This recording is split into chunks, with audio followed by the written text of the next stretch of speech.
Hey everyone, and welcome to another Marks & Crafts figure review. Today I'll be looking at another figurine in the Sousai Shoujo Teien figure line. I'm pretty sure I mispronounced that, but anyway. This one is Ritsuka Saeki. Much like the previous one that I looked at, Ritsuka is a 110 scale figurine. She's fully compatible with the Frame Arms Girl line and Megami Device line. There's even an alternate neck piece that lets you slot them in. They're roughly all the same scale, pretty much all different parts like hands, accessories, everything like that fit together. Unlike those kits, this one's not modular in the sense that there are holes all around it. What you see is what you get, so it takes a lot more effort to customize them, but you can still like swap out legs and arms and things like that and probably mod it that way. So anyway, I've got her with her ponytail hair and one of her alternate faces. I've also got her with her backpack accessory and her stand adapter. She comes with 3 different stand adapters depending on what she's doing. And I'll do a quick run through of the accessories. Now, as you can see here are all her accessories that are included in the box. Here's one of her alternate faces, which is a little bit of a grumpy face, as well as her alternate hairstyle. Now this one in particular has swappable pieces. You can just pull these out. They're a little bit tight. Let's see if I can get it. And did I get the right one? No, I didn't get the right one. And basically, there's an action style one and a straight style one for each side. It's nice. I like the action ones, so I'm just going to leave those in. Don't know if you can see, there's a little bit of a ribbon at the end of these that you need to paint yourself. I didn't do that just because I like the standard hair. Then there's a long-haired version, the winky face. You can swap out the faces, but I just did a winky face so it's easy when I go through the faces later. Pretty well detailed. Much like the other one that I looked at, all I did was a matte top coat for the hair, just so it looks a bit nicer. Then there's an alternate face here. It's a little bit of a mischievous smile. And you can see Kotobukiya, when they do pre-painted pieces, the faces always look so good. The eyes are amazing. There's a bunch of different hands, pointers, fists, holding hands, things like that. These are different adapters depending on what you're using the base for. Right now I've got the one with the backpack. I'll take the backpack off in a minute when it's done. And there's also a phone that you need to paint yourself. It comes in white, so I just molded it sort of like a real phone. Well, I just painted it like a real phone. Just black screen, black camera, and that's just with a simple Gundam marker. On the figure itself, these buttons come pre-painted, which is really nice. Those black bits, those little black buttons on her shirt, you need to paint those yourself. Mine has a mold line on the chest here, but yeah, it doesn't look too bad. The line around the dress here is also pre-painted. The straps on the backpack are actually material, which is really cool. But it does also make the look fit a little, like it doesn't fit that great. But yeah, that's that. Much like the other one, there's an action dress, so you can lift the legs up much higher and do different poses. And much like the other one as well, there's a sitting pose. Unlike the previous one, this one is more fixed where the legs have to cross over one another. You can see I left a big nub mark on these. These ones are a bit hard to clean up. That brown plastic is very hard to clean. But yeah, this is another sitting pose one, which I'll put in later. And you can see I tried my best to clean up the nub marks on this one. I think it turned out okay, but it did ruin the sort of matte finish that these come in a little bit. But yeah, that's pretty much everything that you get in the box, including the base, and I really like the puzzle piece base. I'll show you that it does fit with the other one later. But yeah, that's all we have for accessories. So articulation, pretty standard. Ball joint on the head. Look down that far, look up that far. The ponytail's on a hinge, and it can rotate around. It's a little bit tight because of the top coat. Backpack's on a swivel. Underneath it's plugged in. Shoulders are on a ball joint and a hinge. You can hear how tight that is. Arms can rotate, bend as much as you can get out of them. Hands are on a hinge, but you can rotate it.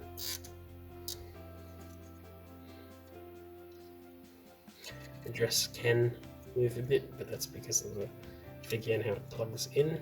It's a ball joint, so you can get a little bit of movement out of there. You can see the backpack's already falling off. Just take that off so it's easier to see. It doesn't get in the way. It's the backpack. And the legs can move up that far on the standard dress.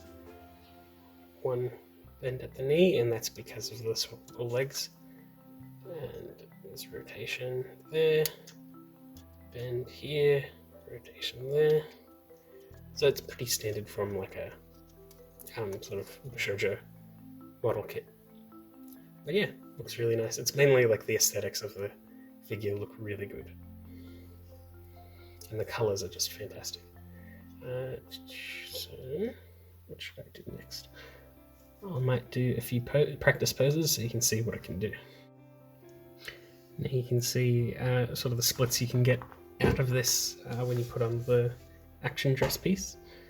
So like it really does open up the figure quite a bit.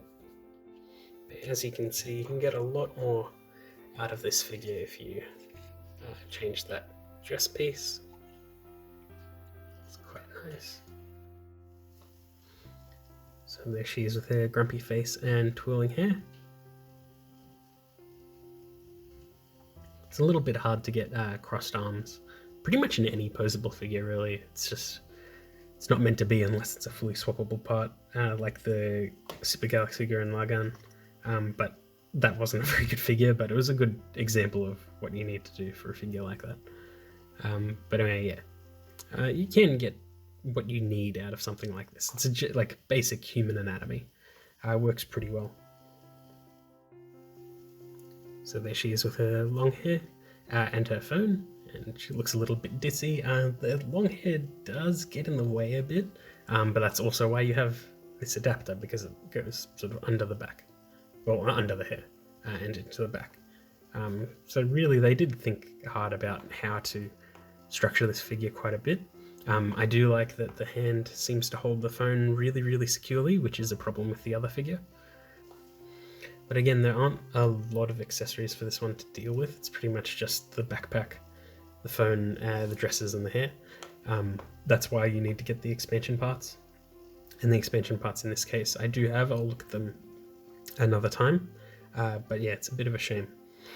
There's not a lot going on. Like there was a bit more going on with the other girl. Like she had a bunch of books, bag, things like that.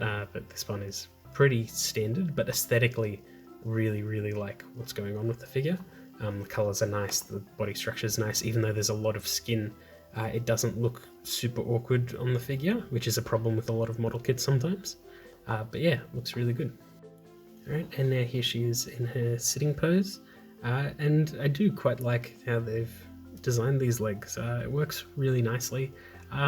If they were going to make the sort of static legs, I kind of would have liked it to be all static the whole way through, just because like you can bend these as they are, and I guess that works for certain surfaces if you're going to get her to sit on something, but it just seems unnecessary just because of how this is structured. Like the other one, because it was just 2 feet, well, 2 legs just straight out, you could bend them and rotate them a little bit. This one, they seem a lot more locked in place, which begs the question why you even need the bend like that. But that's just nitpicking really. It looks nice. She can sit on most surfaces without issue, but it is recommended you get the separate accessory pieces again and get them to sit together and things like that. But yeah, generally pretty good. But little bit of a shame again for accessories and stuff like that. So here I've just sort of put her on a bit of a level surface, which just so happens to be one of the accessory packs, just so I can see her sitting down properly without any support from anything else. And yeah, it does look and work pretty well. It's sort of awkwardly balanced. Like if you move it just a bit, she'll start leaning off to the side and stuff like that. It's not really flat, which I guess is why you need the chairs as accessories and things like that, but generally pretty good for what it is. Yeah, so here's Ritsuka next to Takanashi, the second one in the set, and Ritsuka's the third. I don't have the first. I am getting the reissue of the first, but that'll still be a bit before I get it. Generally, build-wise, they're both pretty identical and pretty simple to put together and get something looking good very quickly. Next is them next to a 30-minute missions figure. The 30-minute missions are a little smaller. They're more like just a tiny bit. It's more in line with like Figma size and things like that, where these are a little bit bigger. They're more in line with all the other Kotobukiya and Mecha Musume kits and stuff like that. Next up is RX-78 entry grade. So that's why I said like it's the Figma-ish size. And these are a little taller than that and a little bit different proportioned. You can also see between these two is the puzzle piece base. These do actually not only like fit together, they lock together, so you can have a nice little display set up. I'm just not going to lock them together yet because the video's not done yet. But yeah, they look really nice. And in terms of like comparison between these two, there's a lot less that needs to be done on this one to make it look good, whereas this one you needed to paint the buttons, you had to paint part of the hands, had to paint the glasses. But I think you do get a better variety of colors and detail on this one, but I do like the colors more on the Ritsuka. But that's just a personal preference, and you also get better accessories with this one. But yeah. And yeah, that's pretty much it. Not really anything I can say much about. Like, I can't really say too much about this figure because it's a very standard but very good figure. Gets a lot right, doesn't get very much wrong. If anything, it'd just be better if it had more accessories, considering that it is a little bit on the higher end for prices for model kits like this, and they are very, very highly sought after. But generally very, very good. Love the detail, love the colors, love the finish on a lot of these. Like this, it comes a lot of this, like none of this is done up. The only thing I really did was the hair. Everything is like this out of the box, this sort of like nice matte, not super reflective finish, and just looks really good. And I really like what Kotobukiya is doing with these. I hope that they keep doing stuff like this, maybe double down on accessories in the future and things like that, just because when you compare it to Megami Device and Frame Arm Girls, where you're spoiled for choice, this one, not so much to do, really. But otherwise, yeah, fantastic, loved it. And I hope you enjoyed that video, and I'll see you all next time.